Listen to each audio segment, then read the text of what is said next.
وقال عز وجل كما ورد في سورة الشورى وما أصابكم من مصيبة فبما كسبت أيديكم ويعفو عن كثير صدق الله العظيم.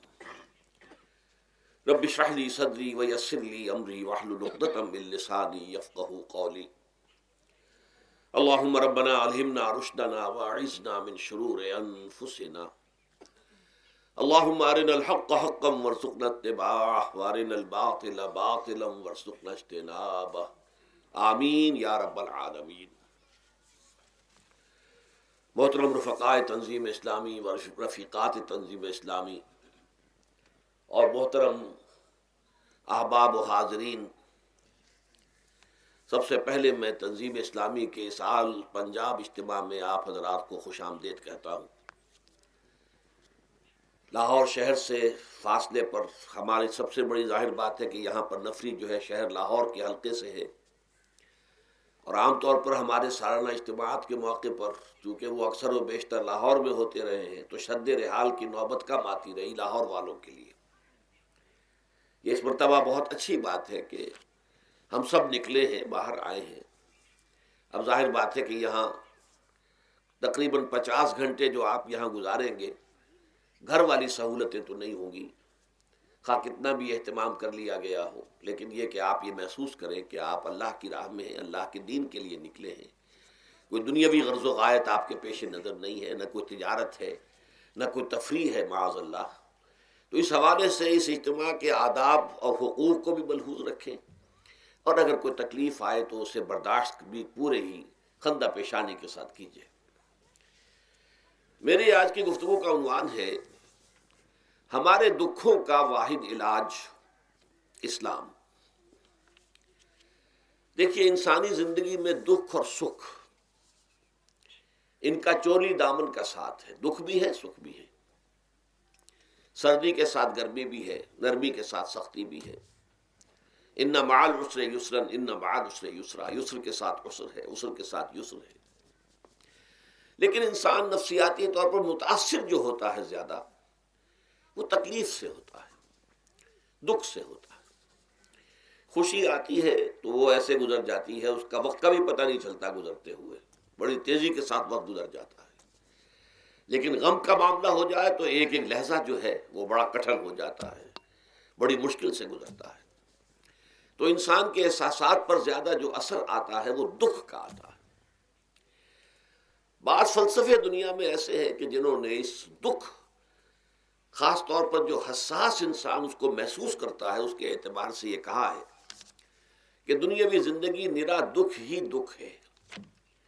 آپ کو معلوم ہے کہ تعداد انسانوں کی بہت بڑی تعداد ہے جو بدھ مت کی پیروکار ہے، اور بدھ مت کا کلمہ طیبہ یہ ہے، یعنی یہ ان کا اصل الاصول ہے. جیسے ہمارے دین کا اصل الاصول ہے لا الہ الا اللہ محمد رسول اللہ، کلمہ طیبہ. ان کا جو کلمہ طیبہ ہے وہ یہ سروم دکھم، سب دکھ ہی دکھ ہے، سب مصیبت ہی مصیبت ہے. انسانی زندگی جو ہے وہ تو صرف دکھوں سے اور تکلیفوں سے عبارت ہے. اسی کو غالب نے بھی کہا ہے، آپ نے یہ شعر بھی غالب کا میں نے بہت سے دروس میں سنا ہوگا کہ قید حیات و بند غم اصل میں دونوں ایک ہیں. یہ قید حیات ہے. ابھی آپ حدیث سن رہے تھے الدنیا سجن المومن، مومن کے لیے یہ دنیا کی زندگی جو ہے جیل خانہ ہے، یہ قید ہے، قید حیات.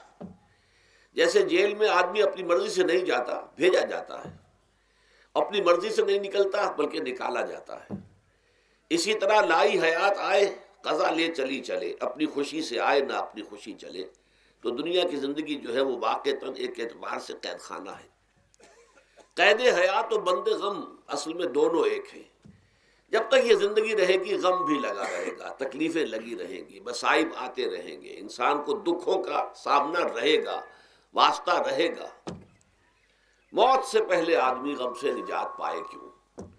ظاہر بات ہے جب تک زندگی ہے تو غم ہے، تو موت سے پہلے نجات نہیں مل سکتی. اگرچہ اس کے بعد کا اگلا مرحلہ جو ہے، جو حقیقت کو جاننے والے ہیں وہ تو جانتے ہیں کہ اس کے بعد تو غم کا اور بڑا کڑا مرحلہ آنے والا ہے. اب تو گھبرا کے یہ کہتے ہیں کہ مر جائیں گے، مر کے بھی چین نہ پایا تو کدھر جائیں گے. اگر اللہ ہمیں معاف فرمائے، اپنی رحمت اور مغفرت سے ہمیں ڈھانپ لے، جیسے کہ حضور نے فرمایا الا یتغمدنی ربی برحمتہ، حضور نے فرمایا کہ کوئی انسان بھی محض اپنے اعمال کی بنیاد پر جنت میں نہیں داخل ہو سکے گا جب تک کہ رحمت خداوندی دستگیری نہ کرے۔ کسی صحابی نے بڑی ہمت کی، بڑے جرت کا معاملہ کیا، پوچھ لیا کیا حضور آپ بھی؟ ظاہر بات ہے آپ بھی انسان ہیں، آپ بھی بشر ہیں، قرآن مجید میں کہلوایا گیا ہے اور انما انا بشر مثلکم۔ تو اگر آپ کہتے ہیں کوئی انسان جنت میں داخل نہیں ہو سکے گا محض اپنے اعمال کی بنیاد پر جب تک کہ رحمت خداوندی دستگیری نہ کرے، تو کیا آپ بھی اس قاعدہ کلیہ میں شامل ہیں؟ آپ نے فرمایا ہاں میں بھی، الا یتغمدنی ربی برحمتہ، جب تک کہ میرا رب مجھے اپنی رحمت سے ڈھانپ نہیں لے گا میں بھی جنت میں داخل نہیں ہو سکوں گا۔ تو اس اعتبار سے اللہ تعالیٰ وہاں ہمیں بچا لے، لیکن جو وہاں نہیں بچایا گیا، اب ظاہر بات ہے کہ اس کے لیے جو مصیبت ہے وہ تو پھر دائمی ہے، ابدی ہے، دکھ ہی دکھ ہے۔ میں اس کی طرف زیادہ جانا نہیں چاہتا، اس وقت اصل میں میرا موضوع جو ہے وہ اس دنیا میں دکھوں کا علاج۔ اب اس اعتبار سے غور کیجئے، دکھ دو قسم کے ہیں۔ قرآن مجید پر جتنا میں نے غور کیا، دکھ ایک تو وہ ہے کہ جو ناگہانی طور پر آ جاتے ہیں، اس میں ہماری کسی غلطی کو دخل نہیں ہوتا۔ وہ کوئی آفت سماوی ہے، کوئی زلزلہ آ گیا ہے۔ ابھی آپ کو معلوم ہے بھوج جو قصبہ تھا گجرات سٹیٹ کا، انڈیا کا پورا ختم ہو گیا، اس میں بہت سے مسلمان بھی تھے۔ جب کوئی آفت سماوی آتی ہے تو وہ ظاہر بات ہے کہ پھر سب کے سب لوگ اس کی لپیٹ میں آ جاتے ہیں۔ زلزلہ آ گیا یا کوئی اور طوفان آ جائے، جیسا کہ کئی مرتبہ آپ نے اخبارات میں پڑھا ہوگا، اس سال امریکہ میں بہت طوفان آئے ہیں، مشرقی ساحل پر بار بار طوفان آئے، وہاں بھی لوگ مرتے ہیں، وہاں بھی چھتیں اڑ جاتی ہیں، وہاں بھی تباہی جو ہے آتی ہے۔ تو اس حوالے سے ایک تو ہے وہ ناگہانی آفات، آفت ارضی ہو یا آفت سماوی ہو، زلزلہ ہے یا آفت ارضی ہے، طوفان آ گیا ہے، کوئی سائیکلون آ گیا یا آفت سماوی ہے، یا کوئی آسمان سے بڑا سا پتھر آ جائے۔ آپ کبھی کبھی اخبارات میں پڑھتے ہوں گے کہ ایک بڑی چٹان پاس سے گزر گئی، بہت بڑی خلائی چٹان جو ہے زمین کے قریب سے ہو کر گزر گئی، زمین بچ گئی، ورنہ اگر وہ زمین سے ٹکرا جاتی تو نہ معلوم کتنا بڑا یہاں پر تباہی کا معاملہ ہوتا۔ بڑے بڑے جو ہے شہاب گرتے رہے زمین کے اوپر، بڑی بڑی تباہیاں آتی رہی ماضی میں۔ تو ایک تو یہ ہے، اور ان میں بھی تقسیم کیجئے، یہ ناگہانی تکلیف، ناگہانی مصیبت، یا کوئی آفت سماوی یا آفت ارضی، اس کی بھی پھر دو قسمیں ہو گئی۔ ایک وہ کہ جو افراد کو متاثر کرتی ہے انفرادی سطح پر، آدمی سڑک پر جا رہا تھا، پیچھے سے آ کر کسی گاڑی نے ٹکر ماری، گر گیا، ٹانگ ٹوٹ گئی۔ اب ظاہر بات ہے کہ اس میں اس کا کوئی قصور نہیں ہے، یہ اللہ تعالیٰ کی طرف سے بات آ گئی ہے۔ یا یہ کہ کوئی اگر اجتماعی سطح پر آیا، جیسا کہ زلزلہ ہے، یا جیسا کہ کوئی سائیکلون ہے، کوئی بڑا طوفان ہے، بہت بڑے فلڈز آ گئے ہیں۔ اس وقت بھی موزمبیق میں بہت بڑا فلڈ آیا ہوا ہے، ساؤتھ افریقہ میں، اور افریقہ میں اس پچھلے سال بھی بہت بڑا فلڈ آیا تھا، بڑی تباہی آئی تھی، آ رہا۔ تو یہ آفت سماوی، یہ ظاہر بات ہے کہ اجتماعی سطح پر آتی ہے، بڑی بڑی مقدار میں، تعداد میں لوگ متاثر ہوتے ہیں، لاکھوں لوگ بے گھر ہو جاتے ہیں، ہزاروں آدمی مارے جاتے ہیں۔ تو پہلی شکل جو ہے دکھ کی، جیسا کہ میں نے عرض کیا، وہ ناگہانی دکھ، کوئی آفت ارضی، کوئی آفت سماوی، خواہ وہ انفرادی ہو خواہ اجتماعی۔ اس کے ضمن میں کیا علاج ہے؟ ظاہر بات ہے کہ اس کا علاج یہ تو نہیں ہو سکتا کہ آپ اس کو ختم کر سکیں۔ انگریزی کا ایک محاورہ ہے، what cannot be cured must be endured۔ جو چیز جو ہے جس کا علاج نہیں ہو سکتا وہ تو برداشت کرنی پڑے گی۔ بعض بیماریاں بھی ایسی ہیں، ڈائبٹیز ہو گئی ہے، شوگر کا مرض ہو گیا، ڈاکٹر آپ کو بتائے گا کہ بھائی اب یہ مرض جائے گا نہیں، اب آپ کو اس مرض کے ساتھ ہی اپنے آپ کو ایڈجسٹ کر کے اپنی غذا وغیرہ اس کے مطابق طے کر لیجئے، ورنہ یہ کہ یہ نہ سمجھیے کہ یہ مرض چلا جائے گا۔ تو what cannot be cured must be endured۔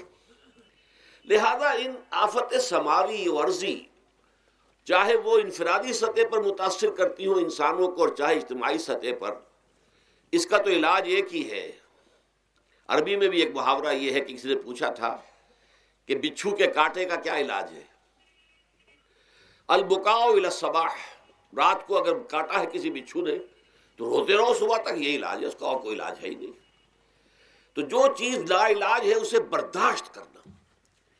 گویا کہ یہاں جو اصل شے ہوگی کہ دنیاوی آفات، عرضی و سماوی آفات، ناگہانی آفات، ناگہانی مصیبتیں، ان کے ضمن میں ہمیں ایسی شے کی ضرورت ہے جو ہمارے اندر برداشت پیدا کر دے، اس کو جھیلنا آسان بنا دے، ہم اس کی وجہ سے بجھ کر نہ رہ جائیں، ہماری ہمتیں جواب نہ دے جائیں، ہمارا ارادہ ختم نہ ہو جائے، ہمارا حوصلہ پست نہ ہو جائے، بلکہ برداشت ہو، جھیلنا ہو، تحمل ہو۔ ابھی بٹر صاحب کہہ رہے تھے اللہ تعالیٰ ذرا سا متحمل ہے، میں نے کہا یہ بہت غلط بات کہہ رہے ہیں، اللہ بہت متحمل ہے۔ وہ ذرا سا تو یوں سمجھیے کہ ان کے کہنے کے انداز میں یہ بات آ گئی، ذرا سا رحیم بھی ہے، نہیں وہ بہت رحیم ہے، بہت متحمل ہے، بہت حلیم ہے۔ لیکن یہ کہ ہمیں یہ جو آفات سماویہ اور عرضیہ ہیں جو ہمارے اوپر آ جاتی ہیں اللہ کی طرف سے، ان کے ضمن میں ذہنی ایک ایٹیچیوڈ پیدا ہو جائے، سوچ کا ایک خاص رخ بن جائے، انسان کے احساسات ایک خاص طرز پر ڈھل جائیں، تو پھر ان کو برداشت کرنا آسان ہو جاتا ہے۔ اور وہ کیا ہے؟ وہ ہمارے ایمان کا لازمی تقاضا ہے۔ ایمان ہمیں یہ بتاتا ہے کہ کوئی مصیبت اس زمین میں آتی ہے نہ تمہاری جانوں پر آتی ہے بغیر اذن رب۔ جو کچھ آ رہا ہے اللہ تعالیٰ کے فیصلے سے آیا ہے، یہ کوئی اندھا بہرا مادہ نہیں ہے، یہ کوئی اندھا بھینسا نہیں ہے کہ اس نے آ کے آپ کو ٹکر مار دی ہے، نہیں، یہ تو سمیع و بصیر، علیم و خبیر اللہ اور حکیم اور قدیر اللہ کا فیصلہ ہے۔ لہذا یہ من جانب اللہ ہے، اس کو تم سمجھو کہ اللہ تعالیٰ کی طرف سے ہے۔ اور جب اللہ کی طرف سے ہے تو سورہ آل عمران میں فرمایا بیدہ الخیر، اس کے ہاتھ میں تو خیر ہی خیر ہے۔ یعنی بظاہر تمہیں محسوس ہوتا بھی ہو کہ یہ میرے لیے تکلیف دہ بات آ گئی ہے، تو اس کو یوں سمجھو کہ اس کا نتیجہ جو میرے حق میں نکلے گا وہ خیر ہوگا۔ فوری طور پر تو تکلیف ہے، مجھے اچھی نہیں لگ رہی، ناگوار ہے، لیکن نتیجہ اس کا خیر نکلے گا۔ جیسے بچہ بیمار ہے، ماں اسے دوا پینے پر مجبور کر رہی، کڑوی دوا ہے، وہ تو سمجھتا ہے مجھ پر بڑا ظلم ہو رہا ہے، یا آپ لے گئے اسے ڈاکٹر کے ہاں ٹیکا لگوایا ہے، وہ تو چیخ رہا ہے، رو رہا ہے، لیکن آپ کو معلوم ہے، کاش اسے بھی معلوم ہو جائے کہ یہ میرے خیر کے لیے، میرے بھلے کے لیے، اگر اسے یہ معلوم اور محسوس ہو جائے تو اس کی تکلیف اس کے اندر بہت کمی آ جائے گی، وہ سہار لے گا، اس کو وہ برداشت کرے گا۔ اس حوالے سے اس کا جو ہمارے دین میں اس کا نام ہے، اس ذہنی کیفیت کا، ان احساسات کا، اسے اب کہتے ہیں تسلیم و رضا۔ جو کچھ آ رہا ہے اللہ کی طرف سے آ رہا ہے، لہذا سر تسلیم خم ہے، اے اللہ ہم قبول کرتے ہیں، رضا، ہر حال میں تیری رضا پر راضی ہیں، جو تیرا فیصلہ ہے ہمیں بصر و چشم قبول ہے، تسلیم و رضا۔ ہم بھی تسلیم کی خو ڈالیں گے، بے نیازی تیری عادت ہی صحیح۔ اللہ تو بے نیاز ہے، لیکن اے اللہ تو ہمارے لیے جو بھی تکلیف کا تو نے فیصلہ کیا، ہم تسلیم کی خو ڈالیں گے، عادت پیدا کر لیں گے اپنے اندر کہ ہر ساقی ماریخت عین الطاف است، کہ میرا ساقی میرے پیالے میں جو کچھ ڈال دے یہ اس کا لطف و کرم ہے۔ یہ مقام رضا ہے، یہ ایمان کا ایک ایسا تقاضا ہے کہ جس کو ہم کہیں گے ایمان کی حلاوت، ایمان کی مٹھاس۔ اگر آپ کا منہ کڑوا ہو جائے تو آپ چینی کھاتے ہیں تاکہ منہ کا ذائقہ ٹھیک ہو جائے۔ اگر تکالیف کی وجہ سے، دکھ کی وجہ سے آپ کے احساسات کے اندر کوئی خرابی پیدا ہو رہی ہے، یہ جو مقام رضا ہے یہ اس کے لیے قند ہے، یہ اس کے لیے چینی ہے، یہ اس کے لیے شہد ہے، یہ اس کی تلخی کو ظاہر کر دینے والی شے ہے کہ اللہ تیری رضا پر راضی، راضی برضائے رب۔ اب اس کے ضمن میں سمجھئے، یہ تو اصولی بات میں نے آپ کو بتا دی، اس کی 3 کیفیات ہو سکتی ہے کیوں اللہ کی طرف سے یہ چیزیں آتی ہیں۔ سب سے پہلی شے ہے، اب وہ جو آیات میں نے سنائی تھی وہ سن لیجئے پہلے ترجمہ۔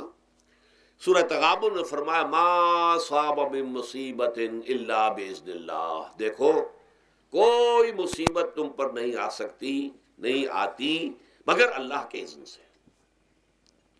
ومن یؤمن باللہ، اور جو شخص اللہ پر ایمان رکھتا ہو یہدی قلبہ، اللہ اس کے دل کو ہدایت دے دیتا ہے، اس کے دل کو سکون عطا کر دیتا ہے، وہ راضی برضائے رب ہو جاتا ہے، اس میں شکوہ نہیں رہتا، اس میں شکایت نہیں ہوتی، اس میں تلخی نہیں ہوتی، کیوں ہو گیا، کیسے ہو گیا، کیوں ہو گیا، نہیں ہونا چاہیے، نہیں نہیں نہیں۔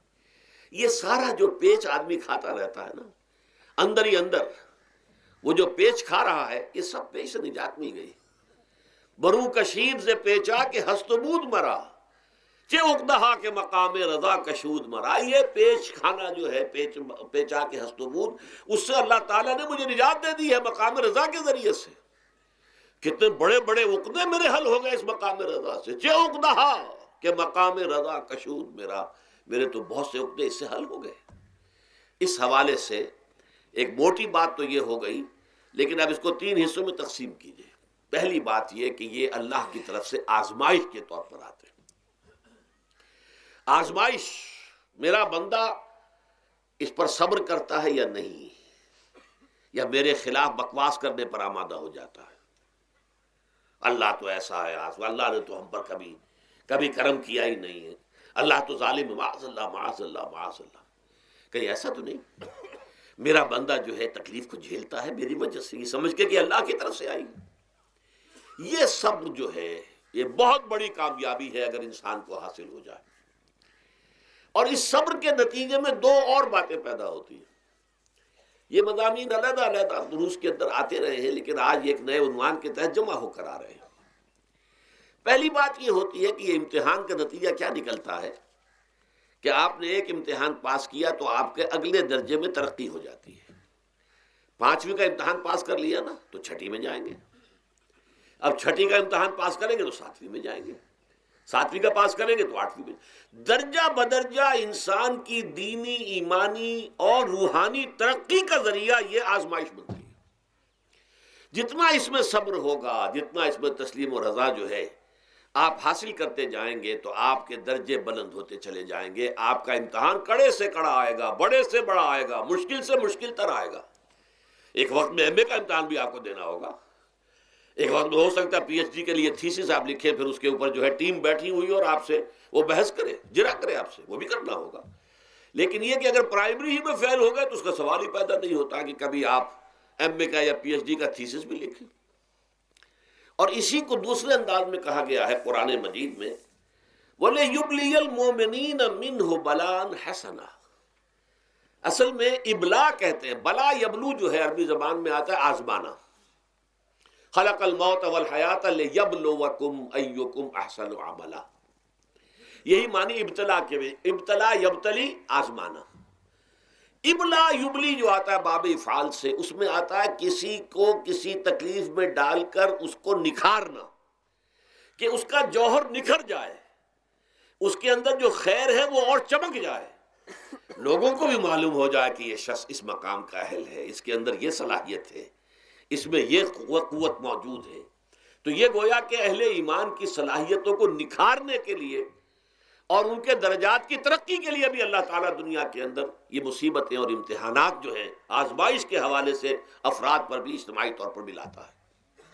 اور ایک اس کا اور بھی ہے، اہل ایمان پر اس طرح کے ابتلاء و آزمائش کی ایک نوعیت اور بھی ہے، اور وہ یہ ہے کہ جو بھی آپ سے غیر ارادی طور پر یا یہ کہ آپ نے کوئی گناہ ارادی طور پر بھی کر لیا، اللہ تعالیٰ اس کی سزا اسی دنیا میں دے کر آخرت کی سزا سے محفوظ کر دیتا ہے۔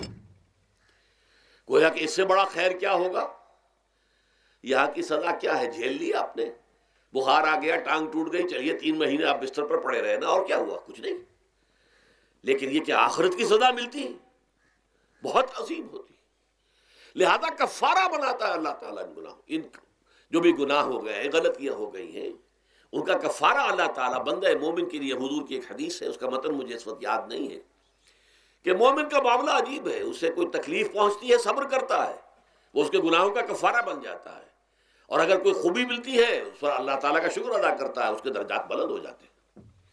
تو یہ معاملہ جو ہے اللہ تعالیٰ کی طرف سے بندہ مومن کے حق میں خیر، کہ در حقیقت اس کے ان گناہوں کی پاداش کہ جو اس نے یہاں کر لیے ہیں، یہی دنیا میں دے کر دھو دیا جائے، پاک کر دیا جائے، جیسے آپ کو معلوم ہے دھوبی جو ہے کپڑے کو بھٹی میں چڑھاتا ہے، گرم پانی میں ڈالتا ہے کہ ڈالتا، تاکہ اس کا میل نکلے، اس کے آگے پٹکتا بھی ہے ذرا اس کو تاکہ وہ میل اچھی طرح چھٹ جائے اس سے۔ اسی طرح اگر دنیا میں ہمارے میل چھٹ جائیں، دنیا میں اگر ہمارے گناہ دھل جائیں تو یہ بڑے نفع کا سودا ہے، بڑے نفع کا سودا ہے، بڑے نفع کا سودا ہے۔ اس اعتبار سے آپ غور کیجئے کہ اگر یہ حقائق ہمارے سامنے رہے تو کیا کوئی تکلیف دنیا کی ہمیں بھاری محسوس ہوگی؟ ہمیں تو بتایا یہ گیا ہے کہ عسیٰ ان تکرہوا شیئا وہو خیر لکم وعسیٰ ان تحبوا شیئا وہو شر لکم واللہ یعلم وانتم لا تعلمون۔ ہو سکتا ہے کہ تم کسی چیز کو ناپسند کرو، درا حال ہے کہ اسی میں تمہارے لیے خیر ہے، تمہیں نہیں پتا، اور ہو سکتا ہے تم کسی چیز کو پسند کرو، درا حال ہے کہ اس میں تمہارا شر ہے لیکن تمہیں نہیں معلوم۔ اللہ یعلم وانتم لا تعلمون، اللہ جانتا ہے تم نہیں جانتے۔ اس حوالے سے سبردم بتو مایا خیش را تو دانی حساب کم و بیش را، اے اللہ، اس کو کہتے ہیں تفویض۔ یہ سورہ تغابن کے درس میں یہ تمام مضامین تفصیل سے آتے ہیں کہ ایمان کے جو باطنی ثمرات ہیں اس میں سب سے پہلے مقام رضا ہے، پھر تفویض ہے، توکل ہے۔ آپ محنت کر رہے ہیں، محنت کر رہے ہیں، محنت کر رہے ہیں، نتیجہ نہیں نکلا۔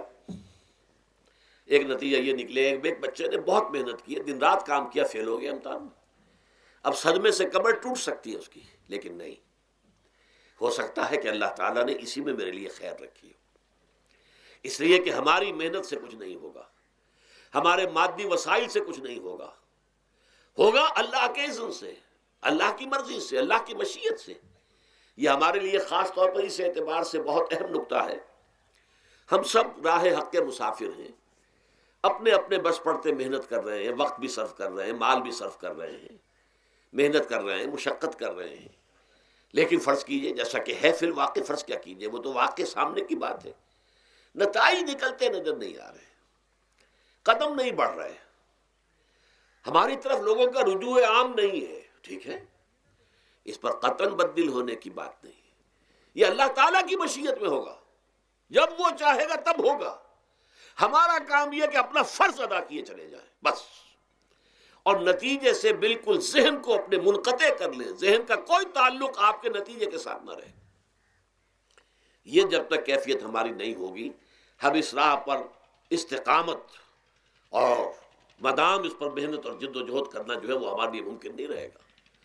اس کے لیے میں اگر آپ کے سامنے رکھوں معاملہ کہ حضور صلی اللہ علیہ وسلم کے جو پہلے 10 برس ہیں،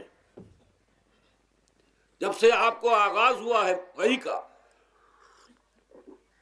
اس کے بعد سے پہلے 10 برس دن رات کی محنت، شدید مشقت، یہاں تک کہ اللہ بھی روک رہا ہے، نبی آپ اپنے آپ کو ہلاک کر لیں گے، لعلک باخع نفسک الا یکونوا مؤمنین، کیا آپ اپنے آپ کو اس صدمے میں ہلاک کر لیں گے؟ یہ ایمان نہیں لا رہے، اس قدر صدمہ۔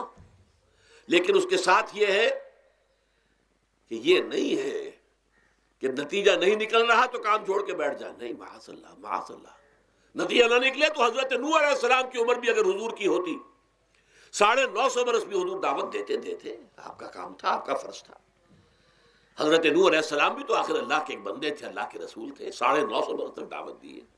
فَلَبِثَ فِيهِمْ أَلْفَ سَنَةٍ إِلَّا 50 عَامًا، یہ تو ہم مانتے ہی نا، اگر قرآن کے اندر نص قطعی صریح الفاظ نہ ہوتے کہ 950 برس تک رہے، ورنہ یہ بات سمجھ سے بالا تر ہے۔ عام طور پر معلوم ہوتا ہے کہ اس دور میں ابھی عمریں زیادہ تھی لوگ۔ بہرحال جو میں نے عرض کیا تھا کہ دکھ جس سے انسان متاثر ہوتا ہے، اس کی ایک قسم وہ ہے کہ جو ہمارے ارادہ اور اختیار سے باہر، اللہ کی مشیت سے، اللہ کے اذن سے، اللہ کی مرضی سے آتا ہے۔ اس کے لیے ہمارا کام صرف برداشت ہے۔ جو شے بھی ہمیں برداشت کی صلاحیت عطا کر دے وہی اس کا علاج ہے۔ جیسے آپ کو معلوم ہے کہ بخار بہت تیز چڑھا ہوا ہے، اس کی دوا نہیں ہے اسپرین یا کوئی اور پیراسیٹامول، بخار کی شدت کو کم کر دے گا، وہ کوئی علاج نہیں ہے۔ علاج تو ہوگا اگر معلوم ہو کہ کون سے جراثیم ہے، کس کی وجہ سے ہے، اس کا صحیح اینٹی بائیوٹک کون سا ہے، وہ علاج ہوگا۔ یہ علاج نہیں ہے، لیکن اس کی شدت کی کمی اور اس کے اندر جو احساس ہے جھیل جانے کا، وہ انسان کے لیے آسان ہو جاتا ہے۔ یہی مضمون آیا ہے سورہ حدید میں بھی، ما اصاب من مصیبت فی الارض ولا فی انفسکم، یہاں کھول دیا اس مضمون کو۔ میں نے عرض کیا تھا نا کہ یہ آفت سماوی بڑے پیمانے پر بھی ہو سکتی ہے، زمین میں یعنی زلزلہ آ گیا، فلڈ آ گیا، طوفان آ گیا، ولا فی انفسکم، خاص تمہاری جان میں، تمہیں بخار ہو گیا، تمہیں ٹی بی لگ گئی، تمہیں کوئی اور بیماری آ گئی، تمہیں کینسر ہو گیا، معاذ اللہ ثم معاذ اللہ، ہوتا ہے، آخر ہوتا ہے، دنیا میں انسانی زندگی کے ساتھ یہ ساری چیزیں لگی ہوئی ہیں۔ لیکن یہ چیزیں ما اصاب من مصیبت فی الارض ولا فی انفسکم، نہیں پڑتی تم پر کوئی پڑنے والی کوئی مصیبت، کوئی تکلیف، نہ پوری زمین میں بڑے پیمانے پر، نہ تمہاری جانوں میں انفرادی سطح پر، الا فی کتاب من قبل ان نبراہا، مگر یہ کہ وہ تو ایک کتاب میں، کتاب اللہ کے علم کی کتاب، ام الکتاب، اس میں پہلے سے درج موجود ہے۔ یہ الٹ ٹپ نہیں ہو گیا، یہ اچانک نہیں ہو گیا۔ آپ اچانک سمجھتے ہیں کہ صاحب میں تو جا رہا تھا، اچانک ٹرک نے آ کے مجھے دھکا مار دیا۔ اچانک کوئی شے یہاں نہیں ہوتی، اس کائنات میں پتہ تک نہیں ہلتا جب تک کہ اذن رب نہ ہو۔ اچانک کا کیا سوال؟ تو در حقیقت جو ہوتا ہے وہ اللہ تعالیٰ کے علم میں پہلے سے ہے، علم کامل، ما کان وما یکون، جو کچھ ہوا ہے، جو کچھ ہوگا، مستقبل، ماضی، کل کا کل آنے واحد میں اللہ کے علم میں موجود ہے۔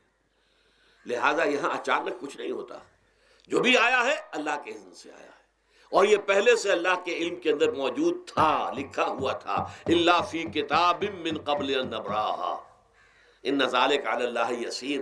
یہ تمہیں تو مشکل نظر آئے گا لیکن اللہ پر بڑا آسان ہے، اللہ کا علم کامل ہے، ما کانا ما یکون کو حاوی ہے۔ لِكَيْ لَا تَأْسَوْا عَلَىٰ مَا فَاتَكُمْ، تاکہ تم افسوس نہ کیا کرو ان چیزوں پر جو تم سے چھوٹ جائیں، جاتی رہیں، چھن جائیں۔ کوئی موقع تھا ہاتھ سے نکل گیا، کوئی دولت تھی اس پر ڈاکہ پڑ گیا، کوئی اور مصیبت ہے وہ آ گئی، کوئی عزیز فوت ہو گیا، اکلوتا بیٹا تھا فوت ہو گیا، وغیرہ وغیرہ۔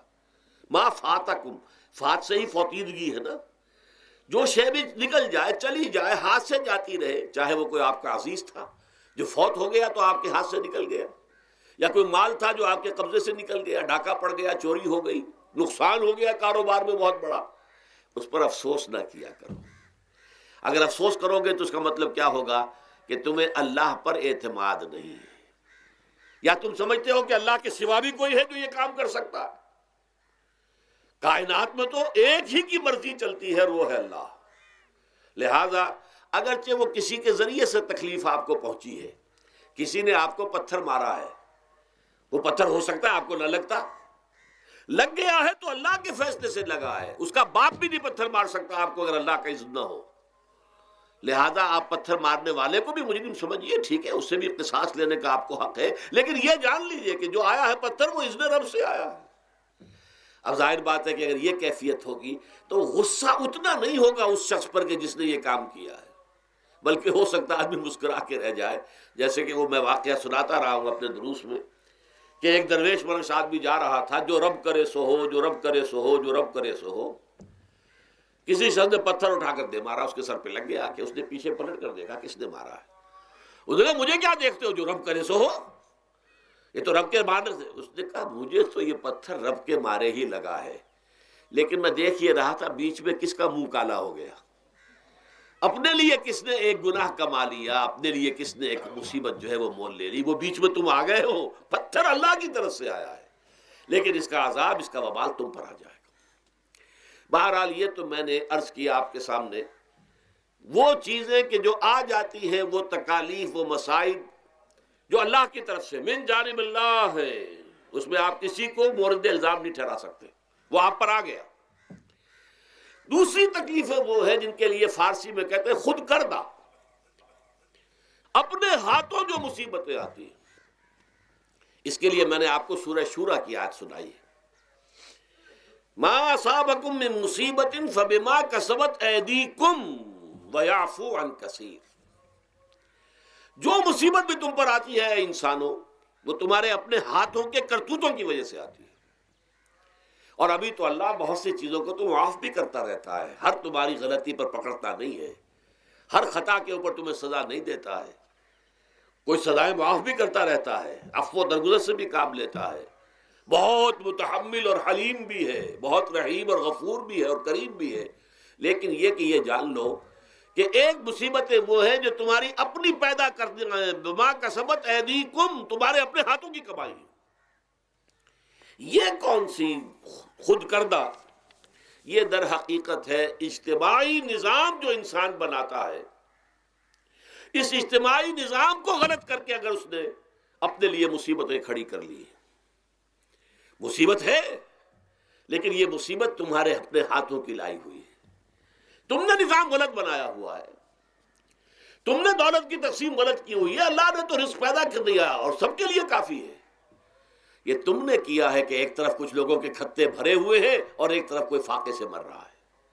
یہ خود کردہ ہے، یہ ہمارا کبھی ہے، یہ تم نے نظام غلط بنایا ہے۔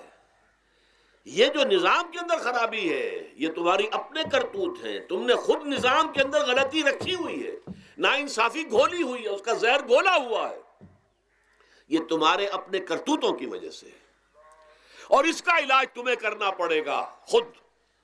اور وہ علاج کیا ہوگا؟ اور نظام کو صحیح قائم کرو، اللہ کا دیا ہوا نظام، نظام عدل و قسط۔ یہی وجہ ہے کہ سورہ حدید کی جو آخری آیت میں نے پڑھی تھی وہ کیا تھی؟ اللہ تعالیٰ فرماتا ہے کہ ہم نے تو اپنے رسولوں کو بھیجا اس لیے، کتابیں نازل اس لیے کی، لقد ارسلنا رسلنا بالبینات، ہم اپنے رسولوں کو بھیجتے رہے معجزوں کے ساتھ، واضح نشانیوں کے ساتھ۔ وانزلنا معهم الکتاب والمیزان، ان کے ساتھ ہم نے کتاب اتاری، میزان اتاری۔ یہ سارا کچھ ہم نے کس لیے کیا؟ لیقوم الناس بالقسط، تاکہ لوگ عدل پر قائم ہوں۔ اب اگر تم نے اس عدل کے نظام کو چھوڑ کر اللہ کے دیے ہوئے نظام کو تج کر تم نے خود اپنا نظام بنا لیا، تو ظاہر بات ہے سرمایہ دار جب نظام بنائے گا تو وہ مزدور کے بارے میں نہیں سوچ سکتا، اسے تو اپنی مصلحتیں نظر آئیں گی، اس کے سامنے تو اپنا نفع ہوگا، جتنا زیادہ سے زیادہ نفع کما لو، جتنا ان مزدوروں کا خون نچوڑ سکو نچوڑ لو۔ زمیندار نظام بنائے گا تو وہ بیچارے کاشتکار مزارع ہاری اس کی مصلحت نہیں دیکھ سکتا، وہ تو کہے گا مجھے اپنے بچوں کو انگلستان بھیجنا ہے تعلیم کے لیے، مجھے اپنے لیے جو ہے اسلام آباد میں بھی بنگلہ بنانا ہے اور پری میں بھی بنانا ہے، اور پھر مجھے تو ایئر کنڈیشن بنگلے چاہیے ہر جگہ پر۔ وہ تو اپنی مصلحت کو دیکھے گا۔ وہ غریب کے ساتھ کیا بیت رہی ہے جو دن رات کی محنت اور مشقت کر رہا ہے، جس نے ہل چلایا ہے، جس نے بیج ڈالا ہے، جس نے پانی دیا ہے، جس نے فصل کی دیکھ بھال کی ہے، جس نے پھر فصل کاٹی ہے، اس کے لیے تو بمشکل 2 وقت کا گزارا، وہ بھی بمشکل، اور اس کے علاوہ نہ اس کے بچے کے لیے علاج معالجے کی کوئی سہولت ہے، نہ اس کی اولاد کے لیے تعلیم کی کوئی کا بندوبست ہے، لیکن یہ کہ اسی کی محنت کے نتیجے میں عیش اڑا رہا ہے وہ زمیندار اور جاگیردار، ان کے محل ہیں، ایئر کنڈیشنڈ ہیں، ان کے بچے انگلستان اور امریکہ میں تعلیم حاصل کرتے ہیں، اب آگے بڑھ کر انہوں نے کارخانے دار بھی وہ بن گئے۔ وہی لوگ ہیں کہ جو اعلیٰ تعلیم حاصل وہ کرتے تھے وہی بیوروکریٹس بنتے ہیں، انہی میں بڑے بڑے افسر آئیں گے۔ عام آدمی جو ہے وہ تو شاذ نکل آتے ہیں، کچھ لوگ بہت ذہین بچے بھی ہوتے ہیں، غربا کے بچے بھی ہوتے ہیں، کبھی کبھی نکل آتے ہیں، لیکن وہ تو کوئی 1-2 دانے ہوں گے ایسے جو بہت ہی انتہائی طور پر غیر معمولی طور پر ذہین ہو۔ عام بچہ کہاں کرے گا، کیسے جائے گا؟ لہذا وہ پیچھے رہ جائے گا، وہ جونیئر کلرک ہوگا یا بہت تیر مارے گا سینئر کلرک ہو جائے گا، اپر گریڈ کلرک ہو جائے گا لوور گریڈ کلرک سے بڑھ کر۔ اللہ اللہ خیر صلی اللہ، یہ کمشنر کون ہوں گے، ڈپٹی کمشنر کون ہوں گے، یہ تو ظاہر بات ہے اسی، سیکریٹری کون ہوں گے، یہ 22 گریڈ والے کون ہوں گے، 21 گریڈ والے کون ہوں گے، ان کی اکثریت انہی لوگوں میں سے ہوگی۔ اس حوالے سے یہ جو غلطی، یہ جو دکھ ہے، یہ دکھ تمہارا اپنا پیدا کرتا ہے، اور خود کردہ رہا علاج نہیں، اس کا علاج اور کچھ نہیں ہے جب تک کہ تم خود اپنے طرز عمل کو نہیں بدلو گے۔ اب یہ جو دکھ ہے میں اس میں سے چند کو آپ کے سامنے گنوانا چاہتا ہوں۔ دیکھیے، سب سے پہلا دکھ جو دنیا میں انسان نے خود پیدا کیا سماجی سطح پر، یہ پیدائشی طور پر نیچ ہے اور یہ پیدائشی طور پر اونچا ہے، یہ مسلی ہے اور یہ سید ہے۔ ہمارے ہاں تو پھر بھی اللہ کا فضل ہے کہ اتنا زیادہ فرق و تفاوت نہیں، ہندوؤں میں یہ شودر ہے اور یہ برہمن ہے، علم حاصل کرنا برہمن کا حق ہے، شودر کا حق ہی نہیں ہے۔ اور شودر کے کان میں اگر اشلوک بھی پڑ جائے کہیں بغیر ارادے کے، کہیں جا رہا تھا اور کہیں گیتا کے اشلوک ہو رہے تھے، اس نے سن لیے، تو اس کی سزا کیا ہے؟ سیسا جو ہے اس کو پگھلا کر اور وہ اس کے کان میں ڈال دیا جائے تاکہ سماعت ہی ختم ہو جائے۔ دنیا میں یہ کس نے کیا بھائی؟ یہ خود انسان نے کیا۔ یہ ظلم انسان اپنے اوپر ڈھا رہا ہے، یہ اونچ نیچ اس نے خود بنائی ہے۔ ہمارے ہاں بھی ہے، اتنی نہیں ہے۔ مصلی کا کیا مقام ہے آپ کے معاشرے میں؟ سید کچھ بھی ہو، بدمعاش ہو، زانی ہو، سید ہے، اسے تو جھک کر اس کے گوڑے کو ہاتھ لگائیں گے۔ لیکن یہ کہ دوسرا شخص جو ہے مصلی کتنا ہی نیک ہو، بھلا ہو، پارسا ہو، وہ برابر جو ہے چارپائی پر بھی بیٹھنے کا حقدار نہیں۔ یہ ساری اونچ نیچ ہم نے پیدا، اللہ نے نہیں کیا تھا۔ اللہ نے تو تمام انسانوں کو مساوی پیدا کیا۔ اللہ کے رسول یہ فرما کر گئے، لا فضل لعربی علی عجمی ولا لعجمی علی عربی ولا لأحمر علی اسود ولا لأسود علی احمر الا بالتقوی کلکم بنو آدم وآدم من تراب۔ دیکھو کسی عرب کو کسی اجمی پر فضیلت نہیں ہے، کسی اجمی کو کسی عرب پر کوئی فضیلت نہیں ہے، کسی گورے کو کسی کالے پر فضیلت نہیں ہے، کسی کالے کو کسی گورے پر فضیلت نہیں ہے، الا بالتقوی۔ یہ اگر فضیلت ہے تقوی، کون خدا ترس زیادہ ہے، کس کے اخلاق زیادہ بلند ہیں، کون نیک اور پارسا زیادہ ہے، کون لوگوں کی خدمت زیادہ کرتا ہے، اس کے اعتبار سے درجہ بلند ہوگا۔ پیدائشی طور پر تمام انسان بالکل مساوی ہے۔ پھر ہمارے معاشرے میں جو ظلم ہوتا ہے، دو طبقات ہیں جو حضرات سورہ نساء پڑھتے ہیں، اس میں سب سے پہلے دو طبقات جو کہ گرے ہوئے تھے اس معاشرے میں اور آج بھی گرے ہوئے ہیں، ایک یتیم اور ایک عورت۔ ان دونوں کے لیے ابتدائی سے سورہ نساء کے اندر جو ہے احکام آئے تو ان کے بارے میں آئے۔ یتیموں کو ان کا مال ہڑپ کر جانا، ان کو دھکے دینا۔ ارأیت الذی یکذب بالدین فذلک الذی یدعو الیتیم ولا یحض علی طعام المسکین۔ تم نے کبھی غور کیا اس شخص پر جو کہ جزا و سزا کا منکر ہے؟ وہی ہے کہ جو یتیم کو دھکے دیتا ہے۔ یتیموں پر ظلم ہوتا ہے، وہ آپ کے معاشرے میں پستے ہیں، پٹتے ہیں، ان کا کوئی والی وارث نہیں، ان کی طرف سے کوئی پوچھنے والا نہیں، کوئی بولنے والا نہیں۔ اور پھر یہ کہ اگر اس کا باپ کو مال چھوڑ گیا ہے تو وہ چچا کھا جائیں گے، کوئی اور ولی کھا جائیں گے، ختم کر دیں گے، ہڑپ کر جائیں گے۔ جس پر قرآن مجید کہتا ہے کہ ان الذین یاکلون اموال الیتامی ظلما انما یاکلون فی بطونہم نارا۔ یقیناً وہ لوگ جو یتیموں کا مال ناحق ہڑپ کرتے ہیں، وہ اپنے پیٹوں میں آگ کے انگارے بھر رہے ہیں۔ وَسَيَصْلَوْنَ سَعِيرًا۔ اور یہاں تو دنیا میں جو آگ کے انگارے ہیں وہ محسوس نہیں ہو رہے، آخرت میں ایک طرف وہ آگ کے انگارے ظاہر ہو جائیں گے جو اندر سے جلائیں گے، اور ایک طرف جہنم کی آگ باہر سے جلائے گی۔ یہ دو طرفہ جلن جو ہے ان کو برداشت کرنی پڑے گی۔ ظاہر بات ہے یہ ہمارا اپنا کیا ہوا ہے، یہ اللہ کی طرف سے نہیں ہے، یہ ہم نے نظام غلط بنایا ہے، ہم نے اتوار اپنے برے کر لیے۔ اور دوسرا طبقہ خواتین کا، عورتوں کا۔ سب سے بڑا ظلم اس معاشرے میں کیا ہے؟ جو بچپن ہی سے احساسات کے اوپر ایک بوجھ بن جاتا ہے بچیوں کے، کہ بیٹے کو افضل سمجھتے ہیں، بیٹی کو جو ہے گھٹیا سمجھتے ہیں۔ اس قدر ناانصافی، اس قدر ناانصافی۔ اسی باپ کے نطفے سے بیٹا بھی ہے اور بیٹی بھی ہے، اسی ماں کے رحم میں بیٹے نے بھی پرورش پائی ہے، بیٹی نے بھی پرورش۔ بعضکم من بعض، قرآن کہتا ہے تم سب ایک دوسرے میں سے ہو، کوئی افضل نہیں، کوئی گھٹیا نہیں۔ اللہ تعالیٰ نے، اللہ کے نبی نے کسی بیٹے کی پرورش پر کوئی اجر و ثواب نہیں بتایا۔ ہاں، 2 یا 3 بیٹیوں کو پال پوس کر، تہذیب سکھا کر، پھر ان کی شادی کر کے ان کے گھروں میں پہنچا دیا، جنت کی ضمانت اللہ تعالیٰ دے رہا ہے۔ اور سب سے بڑی بات یہ کہ سب سے زیادہ محبوب انسان حبیب اللہ محمد ہے صلی اللہ علیہ وسلم، اور محمد کو اللہ نے بیٹے نہیں دیے، دیے بھی تو لے لیے، بیٹیاں دی، 4 بیٹیاں دی۔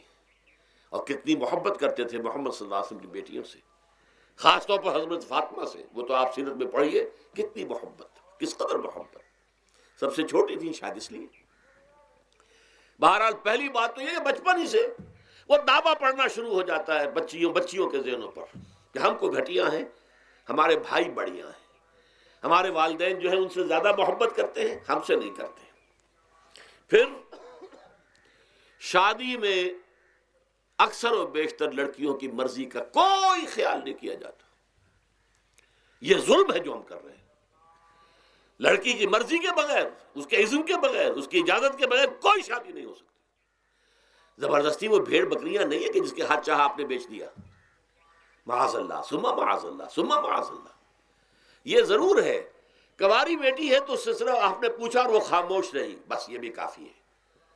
البتہ یہ کہ اگر کوئی سیبہ ہے جس سے پہلے نکاح ہو گیا تھا، بیوہ ہو گئی، یا پہلے شادی تھی ایک خلا لے لی، طلاق لے لی یا طلاق ہو گئی، اس کو تو کہنا پڑے گا کہ ہاں مجھے کوئی اعتراض نہیں ہے اگر میری فلاں شخص سے شادی کر دی جائے، اس کے بغیر نکاح ہو نہیں سکتا. پھر ان سب کے اوپر سب سے بڑا ظلم، یہ تو اللہ تعالیٰ آپ کو توفیق دے تو دوسرا رکوع سورہ نساء کا پڑھیں. کتنی تاکید کے ساتھ احکام آئے ہیں وراثت کے. وراثت مما قل منہ او کثر، چاہے زیادہ مال کسی نے چھوڑا ہو چاہے تھوڑا سا چھوڑا ہو، لیکن وراثت کے احکام جو ہیں ان کو نافذ کرنا ہوگا. نصیبا مفروضا، یہ اللہ کی طرف سے حصے ہیں جو مقرر کر دیے گئے ہیں. لیکن ہمارے معاشرے میں کون ہے جو بیٹیوں کو دینے کو تیار ہو اور بہنوں کو دینے کو تیار ہو؟ مجھے تو حیرت ہوئی تھی. مالا کنڈ میں آپ کو معلوم ہوگا ایک دفعہ بڑی تحریک چلی تھی شریعت کے نفاذ کی. مولوی صوفی محمد صاحب بڑے نیک آدمی ہیں، بہت، اس میں کوئی شک نہیں. 80,000 کا مجمع لے کر، جلوس لے کر وہ چل پڑے تھے اسلام آباد کی طرف. جیسے ابھی اکرم آوان صاحب نے دھمکی دی تھی کہ 3 لاکھ میرے پاس ہیں، لیکن وہ 3 لاکھ میں سے وہ تو ان کے ہاں جمع جو ہوئے مشکل 5 سے 6 ہزار آدمی جمع ہوا تھا کل. لیکن یہ تو 80,000 کو مالا کنڈ سے لے کر اور دریائے اٹک تک تو پہنچ گیا تھا. اللہ کا بندہ، 80,000 کا قافلہ وہاں روکا گیا. لیکن ان سے بھی جب میں نے جا کر بات کی کہ مولانا شریعت آپ نافذ کروانا چاہتے ہیں، لیکن کیا آپ بچیوں کو بھی وراثت کا حق دینے کو تیار ہیں؟ کیا نہیں، یہ تو رواج کا معاملہ ہے. میں نے کہا لا حول ولا قوت الا باللہ. اگر یہ رواج کا معاملہ ہے تو باقی چیزیں بھی رواج کی ہیں. پھر شریعت بدل چکی ہے، اب شریعت کا رواج نہیں رہا، ساری شریعت چھوڑ دیجیے آپ. لیکن ان کی نیکی کی بات ہے یہ کہ پہلے توجہ کبھی ان کی ادھر نہیں ہوئی، لیکن میری یہ بات جو ہے ان کو لگ گئی ان کے دل کو. اگلی مرتبہ جب ان سے ملنے گیا تو انہوں نے کہا کہ اب میں نے بیعت لینی شروع کی ہے لوگوں سے کہ وہ اپنی بیٹیوں کو بھی حق دیں گے، وراثت کے اندر تقسیم کر کے دیں گے حصہ. لیکن یہ کہ اس وقت تک انہوں نے کہا تھا ابھی کل 28 آدمیوں نے بیعت کی ہے.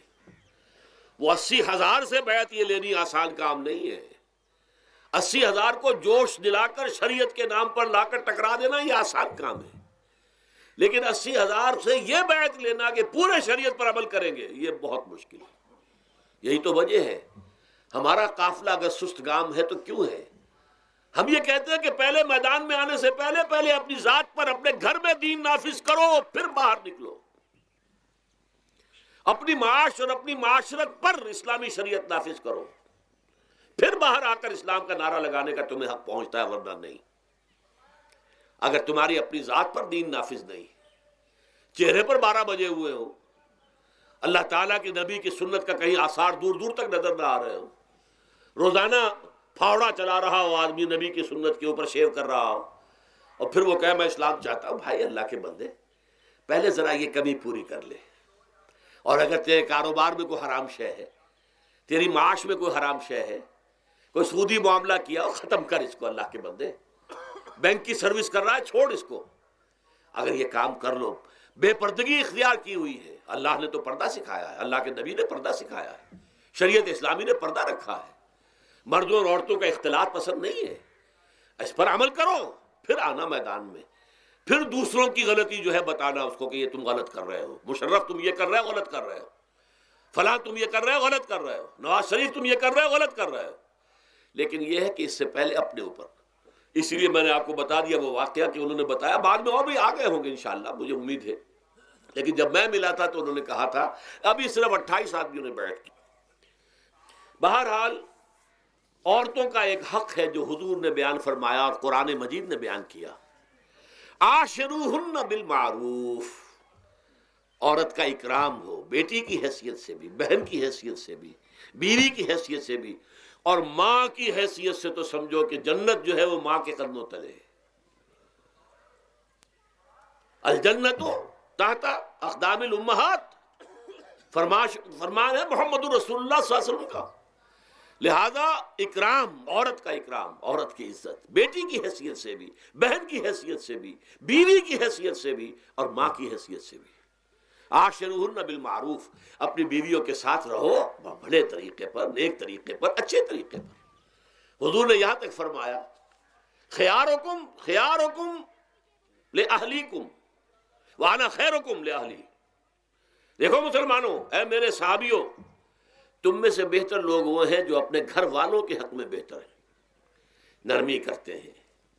عورت کے بارے میں یہ بھی فرمایا، ایک مرتبہ سواری تیز دوڑا رہے تھے جو بھی اونٹ کو لے کے جانے والے تھے، جبکہ ہودج میں کچھ خواتین سوار تھیں۔ حضور نے فرمایا دیکھو نہ، یہ نگینے ہیں جو سوار ہیں، ان کو زیادہ دھکے نہ لگواؤ تیز تیز اونٹ چلا کر، ان کے ساتھ نرمی ہو، ان کے ساتھ نیکی کی جائے، ان کے احساسات کا خیال رکھا جائے، ان کے ساتھ زیادتی نہ ہو، مار پیٹ کا کیا سوال، معاذ اللہ ثم معاذ اللہ۔ ان کے ساتھ جو ہے عاشروہن بالمعروف، بھلے طریقے پر گزارا کرو۔ یہاں تک فرمایا ہو سکتا ہے کہ کسی وجہ سے تمہاری بیوی جو ہے تمہاری نگاہوں سے گر جائے، اب آپ کے دل میں اتنی محبت نہیں رہی، لیکن اللہ فرماتا ہے دیکھو ہو سکتا ہے کہ اس میں کوئی پہلو ایسا ہو، تلاش کرو، کوئی پہلو ایسا ہو بہتری کا کہ جس کی وجہ سے تلاش کر کے اس کو اپنی نگاہوں میں مرکوز کر لو، تاکہ اس کے تمہارے دل میں اس کے لیے محبت دوبارہ اثر نہ ہو۔ اس پہلو کی وجہ سے جو تمہاری نگاہ سے اوجھل تھا، وہ اچھائی اس میں ہے، سیرت کی اچھائی ہے۔ صورت بہت اچھی نہیں ہے، اللہ نے سیرت اچھی دے دی ہے۔ جو کچھ دیا، جو اچھائی ہے، جو بھلائی ہے، اس کو تلاش کرو اور نگاہ کو وہاں پر جماؤ تاکہ تم ان کے ساتھ اچھا سلوک کر سکو۔ اس سے آگے آئیے، معاشی میدان ہے سب سے زیادہ سخت اور سب سے زیادہ کٹھن اور سب سے زیادہ ظالمانہ نظام۔ اس میں سب سے بڑا ظلم جو ہمارے پاکستان میں ہے وہ یہ زمینداری، غیر حاضر زمینداری، اور یہ جاگیرداری۔ محنت کرے کسان مزدور ہاری، عیش کرے جاگیردار زمیندار، یہ اس سے بڑا ظلم اور کوئی نہیں ہو سکتا۔ اور چونکہ ہماری معیشت بنیادی طور پر زرعی معیشت ہے، ہمارا تو زیادہ تر جو آبادی کا طبقہ ہے وہ کاشتکار ہے، لہذا سب سے بڑا ظلم جو ہو رہا ہے وہ در حقیقت یہ زمینداری، غیر حاضر زمینداری اور جاگیرداری۔ اب اس میں سمجھ لیجئے اس بات کو اچھی طرح، کتنا بڑا ظلم ہے۔ ایک شخص خود شہر میں رہ رہا ہے، لاہور میں، ساری سہولتیں اسے حاصل ہیں، کتنی سہولت ہوتی ہے، ٹوٹی کھولی اور پانی آ رہا۔ دیہات میں جا کے بیچارے کاشتکار کو معلوم ہو سکتا ہے کہیں سے دور سے پانی کھینچ کر لانا پڑتا ہو کسی کنویں سے، کہاں اسے یہ سہولت ہے کہ ٹوٹی کا کان مروڑا اور پانی حاضر، کہاں یہ سہولت ہے کہ بجلی کا بٹن اوپر سے نیچے کیا اور بقع روشن ہو گیا۔ یہ ساری سہولتیں بھی لے رہا ہے اور وہ تنخواہ بھی لے رہا ہے کوئی، یا کوئی کاروبار بھی کر رہا ہے، اور ایک زمین اس کے پاس ہے، فلاں ضلع میں میرا رقبہ ہے، اس رقبے پر جو کاشت کر رہا ہے آ کر اس کی کمائی میں سے، اس کی فصل میں سے آدھا بٹا کر لے جاتا ہے۔ کیا حق پہنچتا ہے اسے؟ یہ مزارعت جو ہمارے ہاں جس کو جائز قرار دے دیا گیا، یہ دور ملوکیت میں جائز قرار دیا گیا۔ بادشاہت جو ہے وہ چلتی تھی، جیسے آپ نے کن کھجورا دیکھا ہے نا، اس کے بہت سی ٹانگیں ہوتی ہیں، کن کھجورے کی کتنے پاؤں ہوتے ہیں، سینکڑوں۔ ایسے ہی بادشاہوں کے یہ پاؤں ہوتے تھے، جاگیردار، 3000 منصبدار، 5000 منصبدار، 20,000 منصبدار، 30,000 منصبدار، یہ جاگیردار، بڑے بڑے علاقے ان کے پاس ہے۔ اب ظاہر بات ہے کہ وہ خود تو کاشت نہیں کر سکتے نا، انہیں تو مزارع چاہیے، لہذا مزارعت کے جائز ہونے کا فتویٰ دیا گیا۔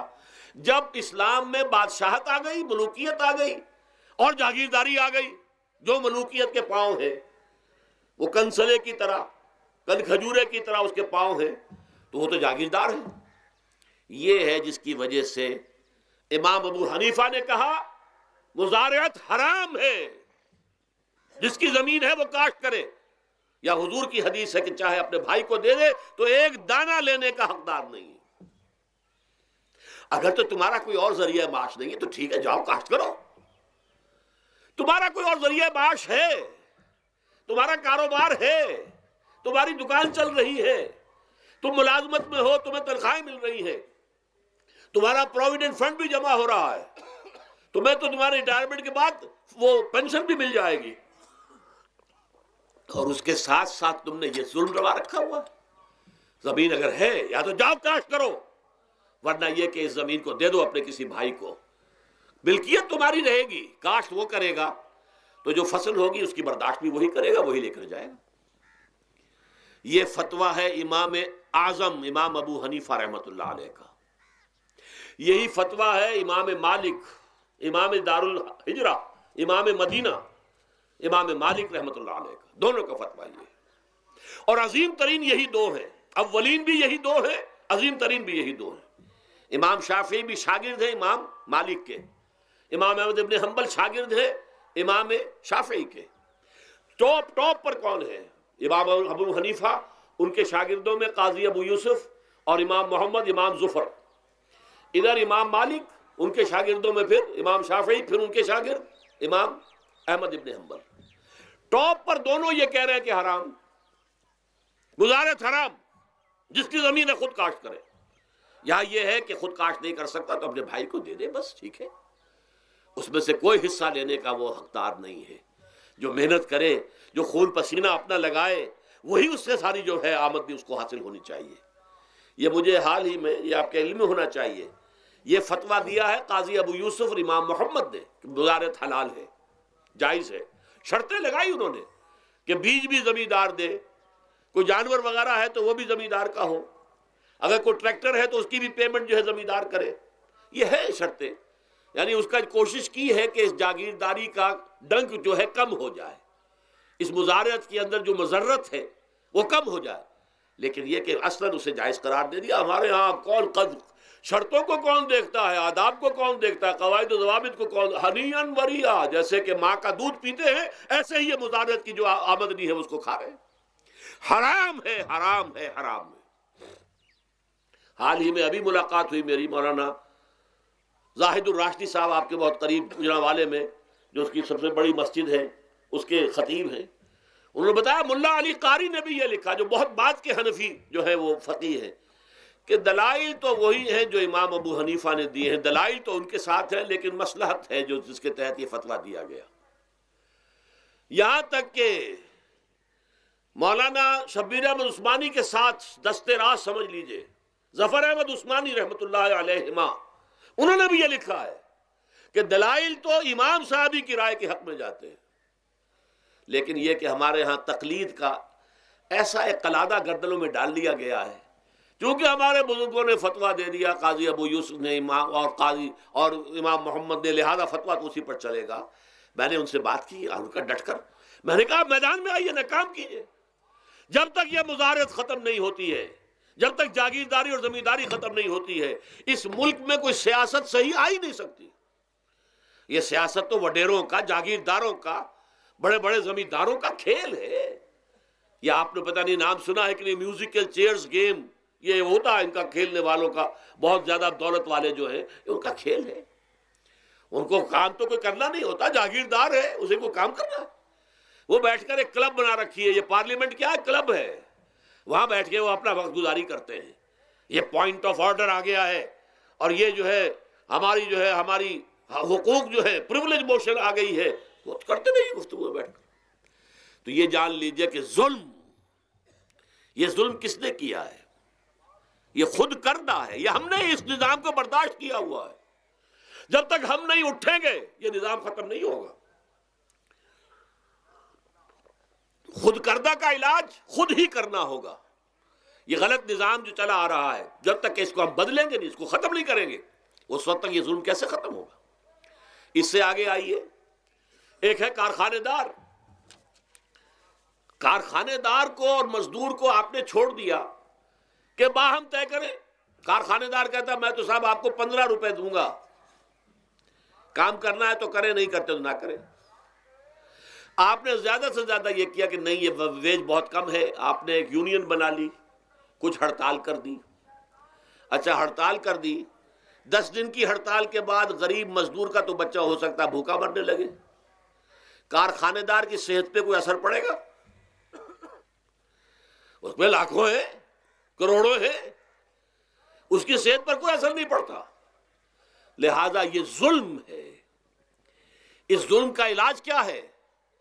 اگر یہ ضمانت ریاست کی طرف سے ہو، حکومت کی طرف سے، کہ اگر تمہیں تمہاری مناسب مزدوری نہیں ملتی مت کرو کام، لیکن تمہارے بچے کو بھوکا ہم نہیں مرنے دیں گے، تمہیں سبسسٹنس الاؤنس دیں گے، ان ایمپلائمنٹ الاؤنس دیں گے، ہم زکوٰۃ کا نظام قائم کریں گے جس کے تحت کہ انڈر رائٹ کر دیں گے، طے کر دیں گے، لکھ دیں گے کہ ہر شہری کی بنیادی ضروریات کی کفالت ریاست کے ذمے ہے۔ اب اگر ایسا ہے تو ایک آدمی پاؤں جما کر بات کرے گا نا کارخانے دار کے ساتھ، ایک امپلائی جو ہے امپلائر سے بات کرے گا پاؤں جما کر، جناب آپ مجھے تنخواہ کم دے رہے ہیں میں کام نہیں کروں گا۔ لیکن اب کیا ہے؟ جناب آپ مجھے تنخواہ کم دے رہے ہیں میں کام نہیں کروں گا۔ مالک کہتے جاؤ دفعہ ہو جاؤ، پھر وہ کیا کہتا ہے؟ اچھا جی میں اسی تنخواہ پہ کام کروں، اس کا تو کوئی فائدہ، اسی کی جائے کہاں وہ؟ مارکیٹ میں تو سرمایہ داروں کا گٹھ جوڑ ہے، انہوں نے کارٹلز بنا رکھے ہیں، وہ تو ظاہر بات ہے کہ وہ ویج نہیں بڑھائیں گے، الا یہ کہ مزدور کی پوزیشن ایسی ہو کہ وہ بھی ڈٹ کر کھڑا ہو جائے۔ اور وہ ڈٹ کر کھڑا کب ہوگا؟ جب اس کو ضمانت ملی ہوئی ہو ریاست کی طرف سے، حکومت کی طرف سے، کہ اگر تمہارے پاس جاب نہیں ہوگا، کام نہیں ہوگا، تمہارے پاس کوئی مزدوری نہیں ہوگی، تو تمہیں اتنا وظیفہ تو ہر مہینے ملتا رہے گا جس سے تم اور تمہارے اہل و عیال جو ہے وہ کم سے کم زندہ رہ سکو۔ پھر کھڑے ہو کر بات کر سکتا ہے مزدور، پھر صحیح جو ہے ان کے درمیان معاہدہ ہوگا تو وہ منصفانہ ہوگا، عادلانہ ہوگا۔ جب تک یہ نہیں ہے، اور یہ نظام کیسے ہوگا؟ جب تک کہ زکوٰۃ کا نظام قائم نہ کیا جائے۔ اب زکوٰۃ کا بھی ایک نظام تو وہ تھا جو بدنام کرنے کے لیے زکوٰۃ کو ضیاء الحق صاحب نے نافذ کیا، وہ تو بدنامی ہے، وہ تو سود کا کمیشن ہے، کہ سود میں آپ کو اگر 6% ملتا تھا تو 2.5% انہوں نے کاٹ لیا، 3.5% آپ کو دے دیے، تو سود میں سے حصہ لے لیا ہے نا۔ سود کو حرام کریں اور زکوٰۃ پورے مال پر، سارے تجارتی اموال پر مال زکوٰۃ لیں۔ آپ کی دکان میں جناب 10 لاکھ کا مال پڑا ہوا ہے، 2.5% کے حساب سے دے دیجئے، کتنا من اکاؤنٹ آپ کر لیجئے گا۔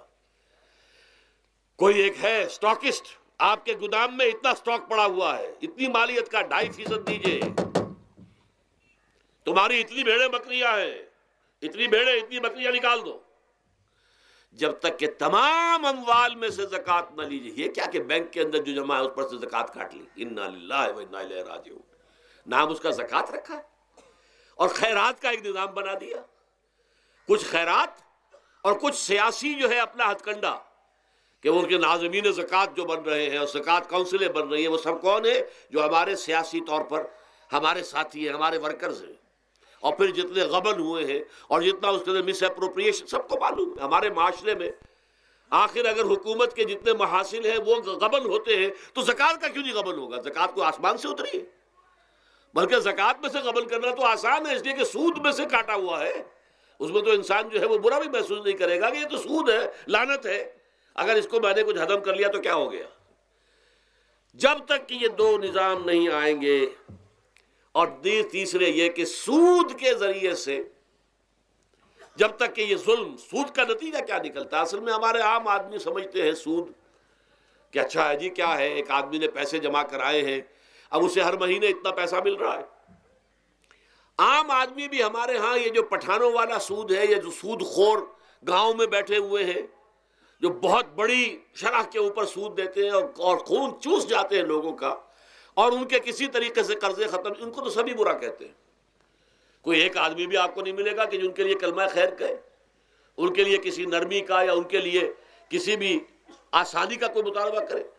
البتہ یہ جو بڑا سود ہے، بینک کا سود، کاروباری سود، اس کی شناخت لوگوں پر واضح نہیں ہے۔ یہ ایک بہت بڑے پیمانے پر یہ برائی جو ہے آپ کو انڈیویجول پر نہیں نظر آ رہی۔ انڈیویجول تو بظاہر سمجھتا ہے ایک فرد، بھائی ٹھیک ہے، مجھے دکان کے لیے مجھے قرض چاہیے تھا، مجھے قرض مل گیا، میں اپنا کاروبار کر رہا ہوں، تو میں جو کمائی کر رہا ہوں اس میں سے بینک کو بھی حصہ دے رہا ہوں اپنا، اس کا سود کا، اس میں کیا خرابی ہو گئی؟ اس کی خرابی سمجھ میں آتی جب آپ کو معلوم ہو اسی سود کے ذریعے سے دنیا میں اس وقت ایک چھوٹی سی اقلیت ہے، کل 1 کروڑ یا 1.25 کروڑ یہودی، اور پوری دنیا کی دولت کے اوپر قابض ہو کر بیٹھ گئے. یہ سارا وہ بینکنگ نظام جو یہودیوں نے بنایا، یہ IMF ورلڈ بینک جس کے ہم اس وقت غلام بن کر رہ گئے. ہمارا چیف مارشل ایڈمنسٹریٹر اسے کہیں یا چیف ایگزیکٹو کہیں، ہمارا تو حکمران ہے، ہمارا بادشاہ ہے اس وقت. اور وہ بادشاہ سلامت کہتے ہیں کہ یہ IMF اور ورلڈ بینک کے لوگوں کے گوڈے ہمیں پکڑنے پڑتے ہیں، گوڈے گٹے. کیوں؟ ہم غلام ہیں ان کے، اور ہم جکڑے ہوئے اس سود کے اندر. پوری دنیا کو یہودی سود خوروں نے در حقیقت اپنے شکنجے میں جو جکڑا ہے، جس طریقے سے کہ ان کو اپنے اندر ایک اپنے پورے ہتھ کنڈوں کے اندر جو باندھ کے رکھ دیا ہے، یہ سود کے ذریعے سے. اور اس کا نتیجہ کیا نکلتا ہے؟ دیکھیے، امریکہ میں کہتے ہیں بڑی جمہوریت ہے، لوگ ووٹ دیتے ہیں، لیکن حقیقت اگر لوگ جانتے ہوں کہ دیوے استبداد جمہوری قبا میں پائے کوب، تو سمجھتا ہے یہ آزادی کی ہے نیلم پری. ہم نے خود شاہی کو پہنایا ہے جمہوری لباس، جب ذرا آدم ہوا ہے خود شناس و خود نگر. اب امریکہ میں اصل میں کیا ہے؟ امریکہ میں کیپٹلسٹ کا نظام ہے. یہ حکومت کس کی ہے؟ سرمایہ داروں کی ہے. جو کروڑ پتی نہ ہو وہ الیکشن نہیں لڑ سکتا. اور کروڑ پتی جو ہے اپنے پیسے کی بدولت وہ صحافیوں کو خرید لے گا، ٹیلی ویژن چینلز خرید لے گا، وہ لوگوں کے ذہنوں پر چھا جائے گا، آ جائے گا. یہ گورنمنٹ آف دی کیپٹلسٹ ہے، ناٹ عوام. یہ دھوکہ ہے، فریب ہے سرمایہ داروں کا.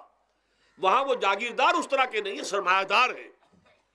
وہاں جاگیرداری کی وہ حیثیت نہیں رہی، اس لیے کہ ان کے تحت آدمی نہیں ہوتے. وہ تو اگر بڑے بڑے رینچ ہیں، بڑے بڑے اگر فارم ہیں، تو وہاں بھی آپ کو معلوم ہے کہ چونکہ مشینوں کے ذریعے سے بوائی بھی ہو رہی ہے اور ہل بھی چل رہا ہے مشینوں سے، بوائی بھی مشینوں سے، کٹائی بھی مشینوں سے، تو زیادہ انسان کی ضرورت ہی نہیں رہی. لہذا وہ سیاسی نظام وہ نہیں ہے جو یہاں کا ہے، لیکن وہ زمیندار بھی وہاں کا کیپٹلسٹ ہے، نظام کیپٹلسٹ کا ہے. تو در حقیقت یہ ڈیموکریسی جو ہے، اس جو کہتے ہیں government of the people by for the people, نہیں، گورنمنٹ آف دی کیپٹلسٹ، سرمایہ دار کی حکومت ہے. اور سرمایہ دار جو ہے اس نے اپنی کلب بنائی ہوئی ہے، بیٹھا ہے. پارلیمنٹ ہے، یہ کانگریس ہے، یہ سینٹ ہے، یہ سرمایہ داروں کی کلب ہے. باقی عوام کے لیے وہاں کیا ہے؟ واقعہ یہ ہے کہ عام آدمی امریکہ کا بھی یہ ضرور ہے کہ بنیادی ضرورتیں محنت کر کے خون پسینہ ایک کر کے اپنی وہ حاصل کر لیتا ہے، لیکن بہت نچلی سطح پر ہے. عام آدمی وہاں بھی بہت نچلی سطح پر ہے. اور ایسے لوگ ہیں معدود گنتی والے جو 40 50 بلین کا ایک چیک لکھ سکتے ہیں، وہ سب یہودی ہیں.